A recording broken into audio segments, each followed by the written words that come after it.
Hello everyone, myself Ms. Mranali Dongre, Professor in Civil Engineering Department, NIT Polytechnic College, Nagpur. In today's session, I am going to deliver lecture on Introduction of Shear Reinforcement, that is unit number 4, Design of Shear Reinforcement and Bond.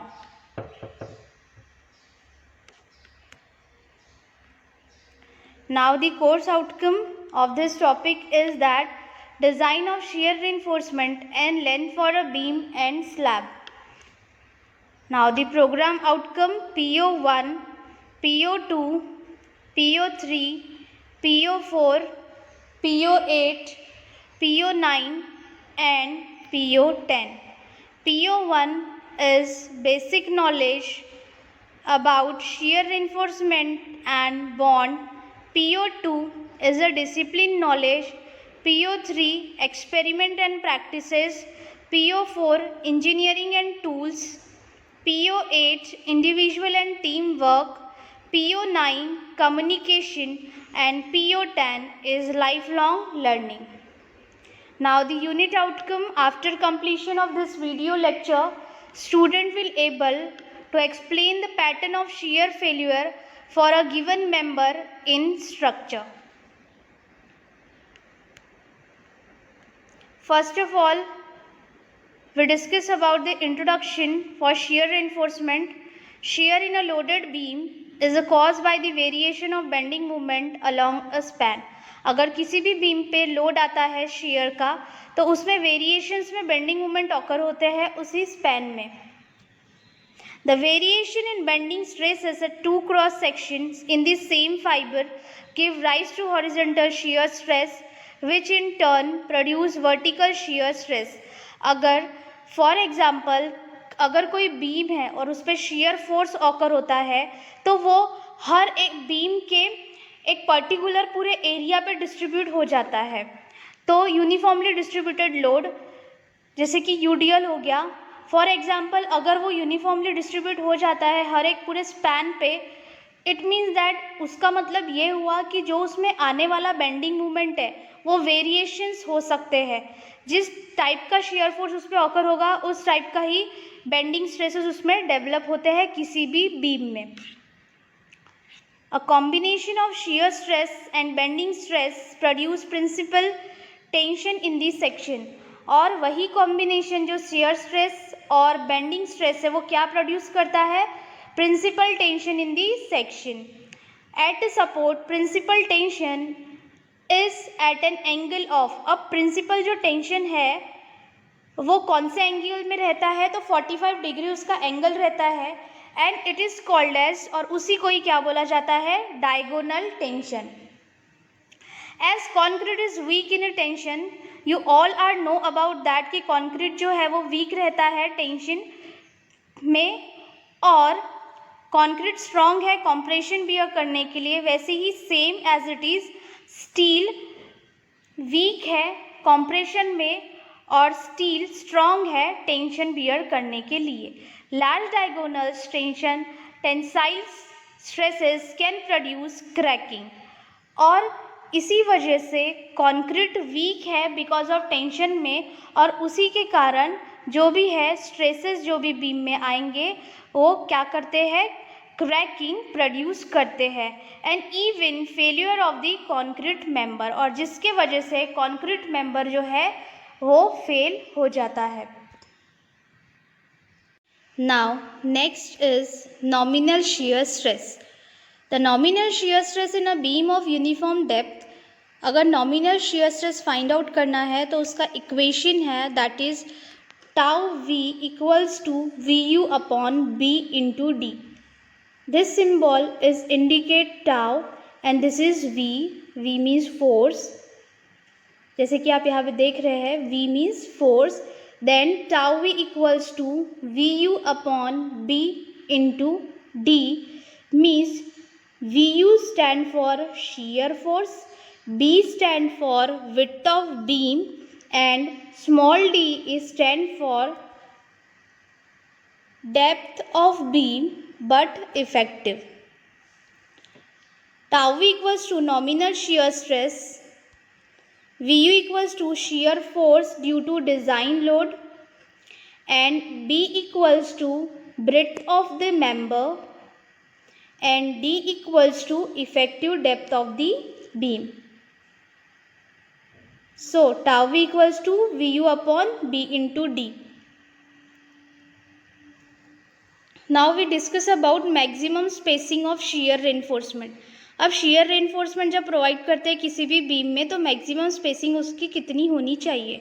First, the maximum spacing of shear reinforcement measure along the axis of the member shall not exceed. अगर major कर रहे हैं उसके axis of member से तो shall not exceed कितनी exit नहीं होनी चाहिए, वो 0.75 D, and D stand for effective depth, not overall depth for a vertical stirrup, and D for inclined stirrup at अब 45 डिग्री होना चाहिए incline, where D is the effective depth of the section under consideration. ये है maximum spacing जो कि shear reinforcement में हम लोग प्रोवाइड करते हैं. In no case shall be the spacing exit 300 mm, और अगर कोई भी केस नहीं है तो 300 mm से एग्जिट नहीं होना चाहिए maximum spacing of shear reinforcement. Now we discuss about minimum shear reinforcement. अब हमने देखा कि मैक्सिमम shear reinforcement 0.75 D से एग्जिट नहीं होना चाहिए और इंक्लिनेशन में रहना चाहिए 45 डिग्री. एंड देन अब हम लोग देखेंगे कि मिनिमम shear reinforcement कैसे प्रोवाइड करना चाहिए बीम में. Minimum shear reinforcement in the form of stirrup shall be provided such that. अब इन दी फॉर्म ऑफ किसके फॉर्म में, अगर स्टिरअप के फॉर्म में प्रोवाइड करना है तो उसका भी एक इक्वेशन है जो कि है ASV divided by BSV not greater than divided by 0.4 by 0.87 FY, where ASV क्या है, total cross sectional area of stirrup leg effective in shear, जहाँ SV किससे डिनोट करेंगे, stirrup spacing along the length of the member,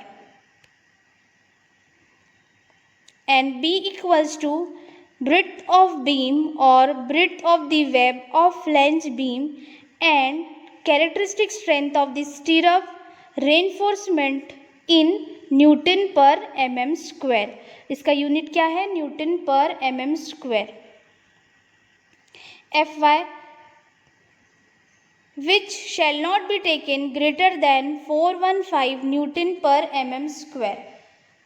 किससे ज़्यादा नहीं लेना है, वो 415 न्यूटन पर mm स्क्वायर से ज़्यादा नहीं लेना है FI की value. Now the various forms of shear reinforcement.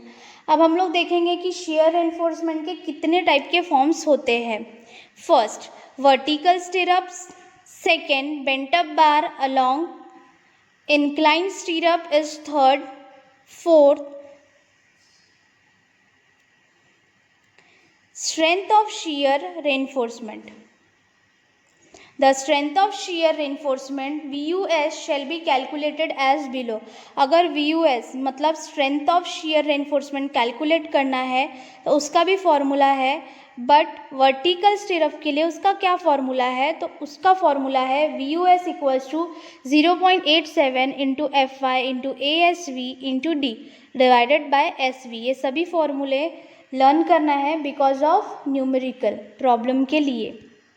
Second, for incline stirrup और a series of bar bent up at a different cross sections, that is VUS equals to 0.87 FY ASV into D divided by SV bracket sin alpha plus cos alpha.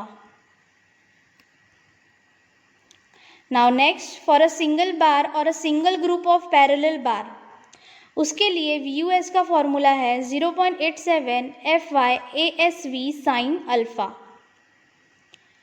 Use of bent up bar. अब bent up bar का use कैसे करेंगे?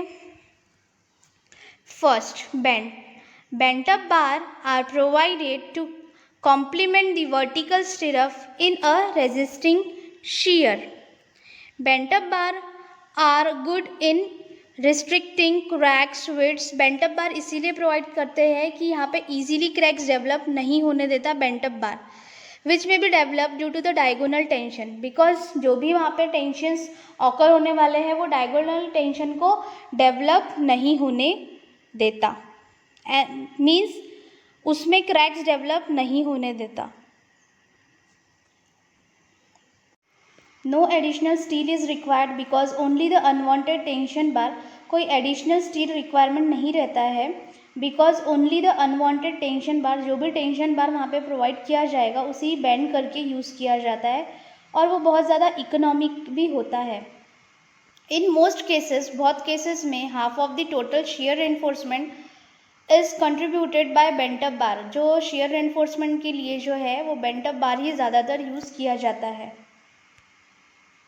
Now summary of this session. First of all, introduction of shear reinforcement. Second, we learn from this session is that nominal shear stress. Third is the maximum spacing of shear reinforcement. Shear reinforcement में कितनी maximum spacing चाहिए और minimum shear reinforcement कितना होना चाहिए. Various forms of shear reinforcement, हमने shear reinforcement के different form यहाँ पे देखे.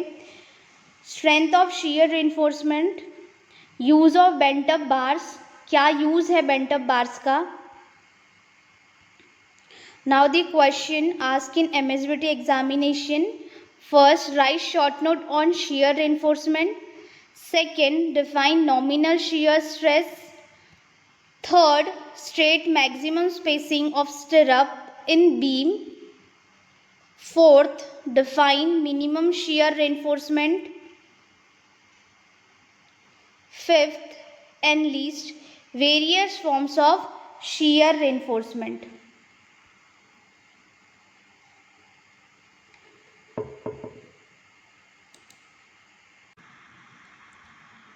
In next video lecture, we discuss about design of beam for shear. Thank you.